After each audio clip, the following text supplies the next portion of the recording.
వేదం జీవననాదం. డాక్టర్ దాశరథి రంగాచార్య.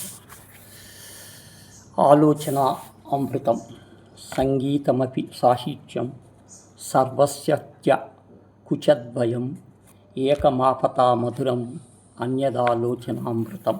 సంగీతం, సాహిత్యం, సరస్వతి చమగన. ఒక చంటిపాలు సంగీతం, అది చెవిని చూడగానే మధురం, విన్నంతనే గుండెలు వేస్తుంది, హృదయ వీణం మ్రోగుతుంది. సంగీత అర్థం పని లేదు. సాహిత్యం ఆలోచన అమృతం అంటున్నారు. సాహిత్యం సంగీతం వంటిది కాదు, వినగానే గుండె గంతులెయ్యదు.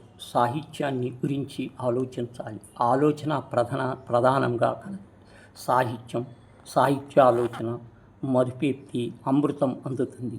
ఆనందం ప్రభావిస్తుంది, అందలం ఎక్కుతుంది, మనస్సును వికసింపజేస్తుంది. యథా సముద్రో భగవాన్ యథా మేరుర్మహా, నగా ఉపేక్య తౌ రత్న నిధియా తథా భారతముచ్యతే. సంపన్న సముద్రము, మేరు మహానగరము రెండు రత్న వీధులు అంటారు మహాభారతంలో. వేదం నదులు కొండల వరకే పరిమితమై ఉంటుందని చెప్పాం. అందుకు ఉదాహరణ భగీరథుని వృత్తాంతం చెప్పాం. గంగ ఆకాశం నుండి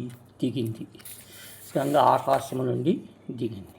హిరణ్మయే పాత్రేణ సత్యాస్యాపి హితం ముఖం, తత్యాపూసన్న ప్రావణో సత్యధర్మాయ.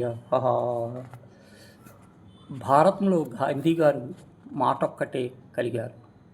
సగరులు గాంధారి పుత్రులు కృత్రిమ సంభావం అంటే మిశ్రమ భద్రపరిచి కలిగించిన సంతాపం.